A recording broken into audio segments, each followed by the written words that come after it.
Bab 107. Ternyata memang Raka, tutur Ricky pelan. Tangannya mengepal kian erat saat melihat anak tiri Pak Ardi itu berjalan mengendap-endap dari arah belakang. Tapi kenapa dia bisa masuk? Bukankah semua pintu dikunci? Pakai teralis juga? Tanya Nuri yang juga keheranan. Lihat ini. Ternyata tadi dia sempat menaburkan sesuatu di gelas security waktu security itu ke kamar mandi. Aku yakin, yang dimasukkan itu obat tidur. Pantas security-nya langsung ngantuk. Ricky menunjuk layar komputer di mana Ralka sedang beraksi. Gelas berisi kopi tersebut memang diletakkan di atas meja di dekat pagar hingga Raka begitu mudah memasukkan obat tidur tanpa masuk terlebih dahulu. Kemungkinannya ada dua. Ada orang rumah yang membantu Ricky masuk dengan mudah lewat belakang, atau dia memiliki kunci duplikat dari pintu belakang, tebak Ricky dengan teka-teki yang sulit untuk dipecahkan. Yang pertama gak mungkin deh. Secara semua orang yang ada di rumah ini adalah orang kepercayaan Tuan Damar semua. Menurutku, lebih masuk kemungkinan kedua, timpal Nuri. Bisa jadi. Tapi apapun kemungkinannya, kita harus lebih waspada. Sekarang aku mau copy rekaman CCTV ini untuk diserahkan pada polisi nanti. Biar polisi menugaskan salah satu personilnya untuk berjaga di rumah ini. Siapa tahu besok atau lusa, Raka kembali. Dengan cekatan, Ricky mengutak-atik benda kecil di tangannya. Menyalin rekaman CCTV itu ke dalam flash disk lalu menyimpan benda pipi itu ke dalam sakunya. Salatlah dulu, sudah azan. Titah Ricky pada Nuri. Ada pancaran cinta dan perhatian dari sorot mata lelaki itu meski tak pernah terucap langsung. Ia sadar, hidupnya kini masih dipenuhi tanggung jawab yang besar pada keluarga Adiputra hingga ia mengabaikan kehidupannya sendiri bahkan untuk menjalin sebuah ikatan rumah tangga. Nuri mengangguk lalu keluar dari ruangan yang pintunya terbuka lebar itu. Pun Ricky yang langsung mengambil air wudhu lalu mendirikan salat subuh. Ricky, benarkah ada yang masuk kamar Davin? Tanya Pak Damar saat laki-laki paruh baya itu selesai mendirikan kewajiban 2 rakaatnya. Ricky mengangguk membenarkan. Pelakunya Raka. Saya sudah cek lewat CCTV, bos. Nanti, sehabis mengantar bos besar ke kantor, saya izin ke kantor polisi sebentar untuk menyerahkan rekaman CCTV. 89. Pak Damar menghela napas panjang. Kita kecolongan. Entah apa yang diambil Raka dari kamar saudara tirinya itu. Maafkan saya, bos. Saya bersalah untuk kelalaian ini, tukas Ricky dengan penyesalan yang mendalam. Ia berpikir, andai dia tak tidur, semua itu mungkin tak akan terjadi. Sudahlah tak perlu menyalahkan diri sendiri. Setidaknya kita harus bersyukur karena seluruh keluarga kita tak ada yang terluka. Mungkin hanya harta saja yang dia bawa, timpal Pak Damar bijak. Ia paham betul, ini semua bukan salah Ricky. Karena pengawalnya itu hanyalah manusia biasa yang memiliki rasa lelah dan membutuhkan istirahat. Tunggu, bos. Kenapa Raka bisa tahu kalau bos Davin sedang tidak ada di rumah? Apa mungkin apa yang menimpa ayahnya Ayu ada hubungannya dengan Raka juga? Tebak Ricky mencoba menghubungkan benang yang menurutnya saling terhubung. Saya tidak tahu. Belum ada kabar apa-apa juga dari Davin. Kalau memang apa yang menimpa Pak Lukman ada hubungannya dengan Raka, sungguh keterlaluan. Bisa-bisanya dia berniat melenyapkan nyawa orang lain, timpal Pak Damar tak habis pikir. Oh, iya. Jangan dulu beritahukan kabar ini pada Davin. Takutnya pikirannya kacau ke sana kemari. Nantinya dia tak bisa fokus pada kondisi ayah mertuanya. Cukup meminta bantuan polisi untuk berjaga-jaga di lingkungan rumah ini, pinta Pak Damar. Ricky mengangguk paham. Ia tak menyangka, kaburnya Raka dari penjara, membuat keluarga Adiputra berada dalam bahaya. Padahal, Raka pernah menjadi bagian dari keluarga itu dan pernah hidup dalam kemewahan dari harta keluarga itu. Sementara di RS, seluruh keluarga Ayu masih merasakan ketegangan karena dokter dan perawat yang tadi masuk dengan tergesa itu belum juga keluar ruangan. Ya Allah, apa yang terjadi dengan Bapak? Tolong selamatkan Bapak ya Allah, hamba mohon. Ayu terus bergumam dalam hatinya. Air matanya tak berhenti bercucuran dengan jantung yang berdebar kencang. Lah sungguh takut, benar-benar takut kehilangan cinta pertamanya itu. Bukan hanya Ayu yang nampak tegang, tapi juga Raya, Aldi juga Bu Ratih. Pun dengan Davin yang terus saja menggenggam tangan sang istri untuk memberi dukungan dan kekuatan. Setelah cukup lama, akhirnya dokter dan perawat tadi keluar ruangan. Seperti sebelumnya, seluruh keluarga itu langsung mengerubungi dokter yang wajahnya kini nampak lega. Bahkan seulas senyum terbit di wajahnya yang begitu kelelahan. Alhamdulillah, pasien sudah sadar dan sudah melewati masa kritisnya. Hanya saja kondisinya masih lemah, ungkap dokter. Ayu dan seluruh keluarganya serempak mengucap hamdalah diiringi helaan napas lega. Setidaknya, harapan Pak Lukman untuk kembali pulih sudah mulai terlihat. Namun, ada satu hal yang harus kami sampaikan. Kemungkinan besar, sebelah kaki pasien tidak bisa berfungsi lagi karena retaknya tulang yang cukup parah. Pemasangan pen adalah salah satu solusinya. Mungkin tak bisa sembuh seperti sedia kala. Hanya saja bisa lumayan membantu untuk aktivitas sehari-hari. Setidaknya masih bisa beraktivitas di dalam rumah. Meski tetap saja, tak bisa beraktivitas berlebihan karena akan sangat berpengaruh. 90. Lanjut dokter menerangkan. Seluruh keluarga Ayu pun kembali dibuat tercengang, terlebih Bu Ratih. Sebagai seorang istri sekaligus ibu rumah tangga seutuhnya, tentu Bu Ratih hanya mengandalkan sang suami dalam hal nafkah. Tapi kabar yang baru saja disampaikan dokter, membuat wanita parubaya itu kebingungan akan masa depan dirinya dan keluarganya. Tak masalah. Kami akan melakukan ikhtiar semaksimal mungkin agar Bapak bisa kembali pulih suatu saat nanti. Yang penting sekarang, Bapak sudah keluar dari masa kritisnya, timpal Davin cepat. Benar itu, Nak Davin. Meski mungkin nanti, Bapak tidak bisa lagi bekerja dan mencari nafkah untuk keluarga. Yang penting sekarang, Bapak sembuh dulu. Bu Ratih turut menimpali. Tak perlu memikirkan masalah itu. Itu bukan hal penting. Karena nyawa jauh lebih penting. Andai nanti Bapak tak bisa bekerja lagi, saya masih sanggup untuk menanggung biaya hidup keluarga Bapak, balas Davin terdengar sungguh-sungguh. Tak ada keraguan dalam nada bicaranya. Mas. Mendengar hal itu, Ayu merasa harus sekaligus malu. Lah merasa segala bentuk tanggung jawab yang selama ini harus dia pikul, kini diambil alih seluruhnya oleh Davin. Mulai dari biaya sekolah kedua adiknya dan kini nafkah untuk keluarganya. Kita jadi bawa Bapak ke RS kota, kan? Biar perlengkapannya komplit. Davin malah mengalihkan pembicaraan. Kami terserah Nak Davin saja. Kami ikut bagaimana baiknya, jawab Bu Ratih mewakili ketiga anak tirinya. Aku ingin temui Bapak dulu, Mas. Pinta Ayu. Meski semalam ia sudah melihat kondisi sang ayah, tapi keadaannya berbeda. Masuklah. Sambil nunggu prosedur pemindahan Bapak selesai, timpal Davin. Ayu mengangguk lalu segera memasuki ruangan yang semalam terasa begitu mencekam untuknya.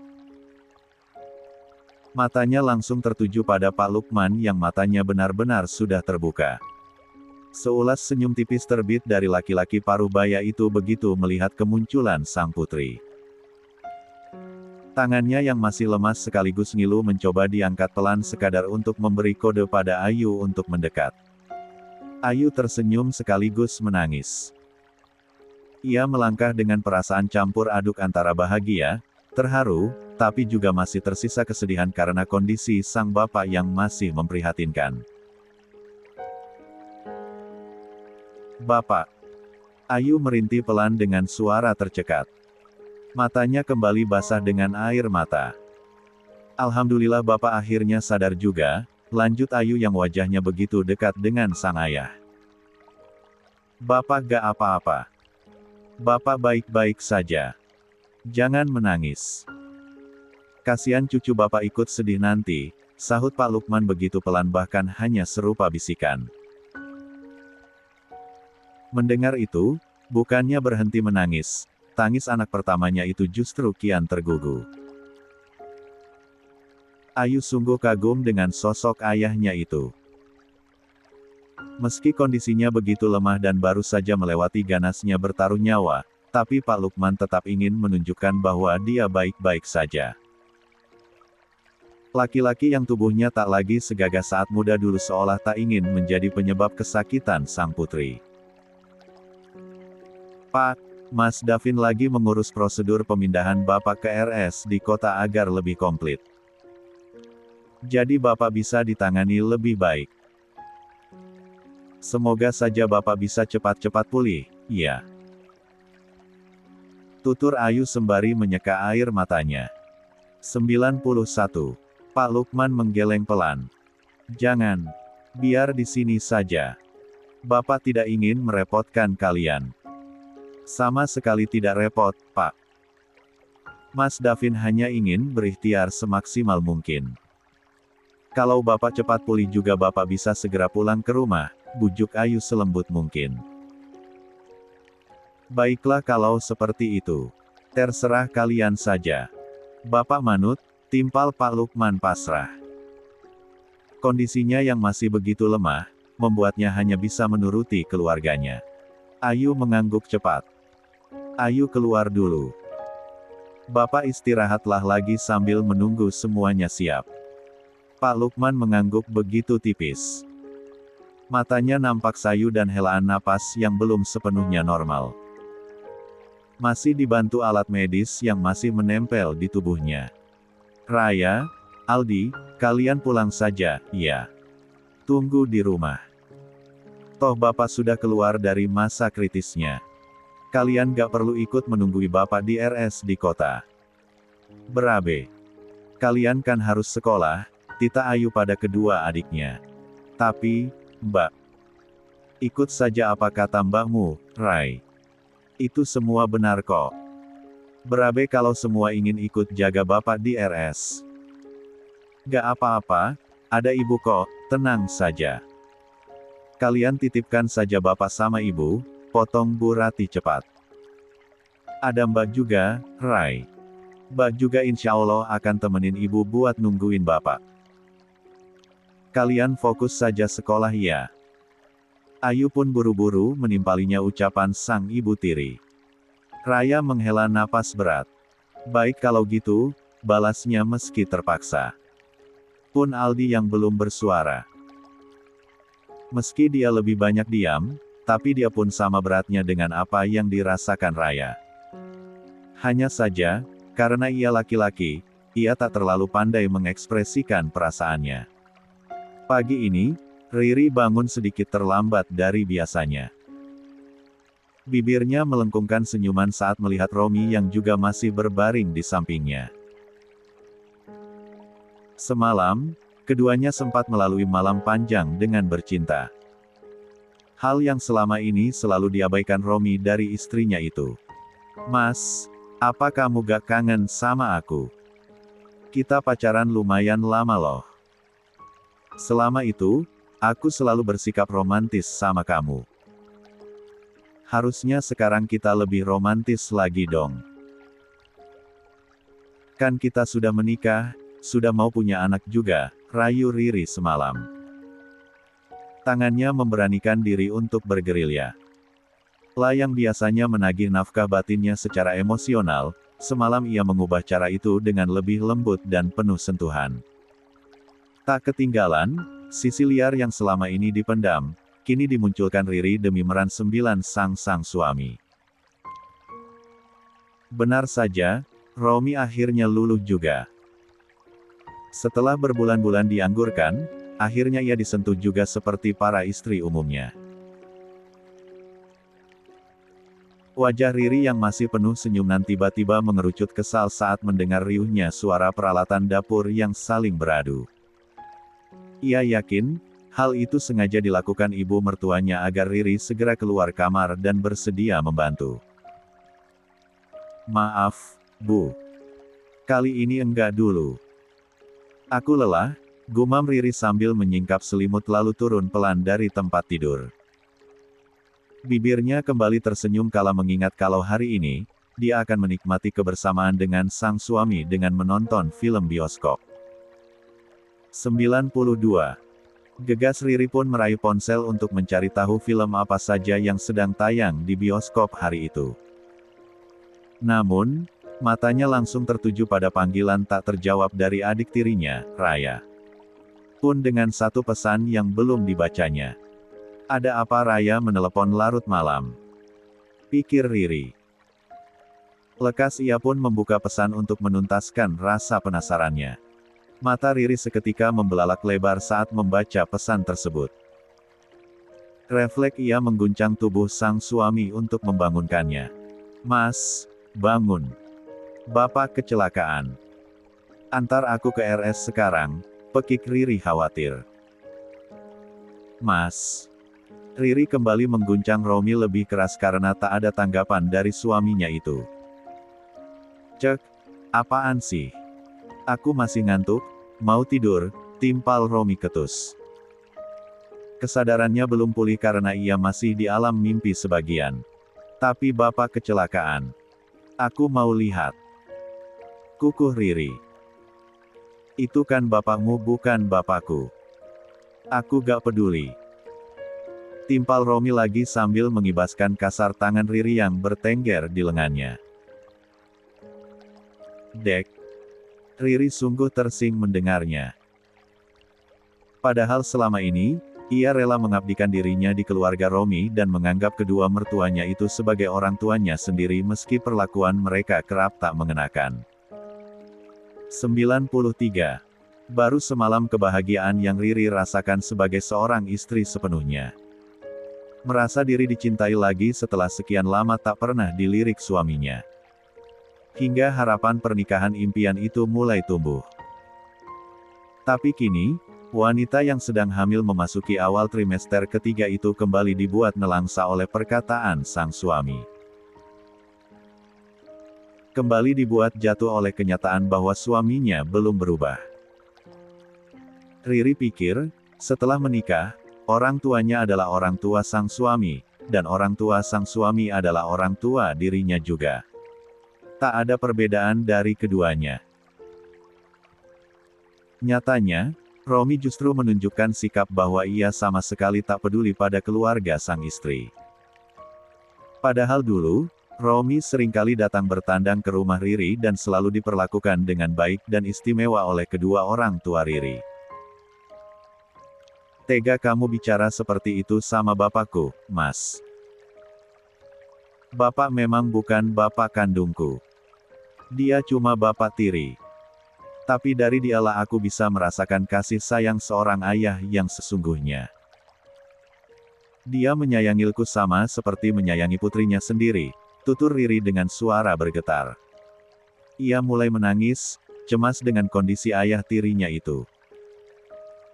Bukannya menjawab, Romi justru mengubah posisi menjadi menyamping lalu mengambil bantal dan menutup kepalanya dengan bantal itu. Terlihat jelas jika ia merasa terganggu dengan perkataan Riri, bukan turut bersimpati. Melihat tingkah sang suami, Riri mendengkus kasar. Ia memilih untuk langsung menghubungi nomor Raya. Ingin mengetahui kondisi terkini ayah tirinya. Satu kali panggilan, Raya tak kunjung mengangkat telepon itu. Hingga setelah panggilan kedua, barulah adik tirinya itu mengangkatnya. "Halo, Mbak," sapa Raya di seberang sana. "Halo, Rai. Maaf aku baru buka HP. Gimana keadaan Bapak sekarang?" "Ini aku baru mau siap-siap ke sana," tanya Riri dengan nada cemas. "Semalam sempat kritis, Mbak. Alhamdulillah sekarang sudah sadar dan masa kritisnya sudah terlewati. Ini lagi siap-siap mau dibawa pindah ke RS Kota biar lebih komplit peralatannya. Jadi Mbak Raya gak perlu ke sini. Nanti saja kalau sudah di RS Kota. Lebih dekat juga dari sana," timpal Raya.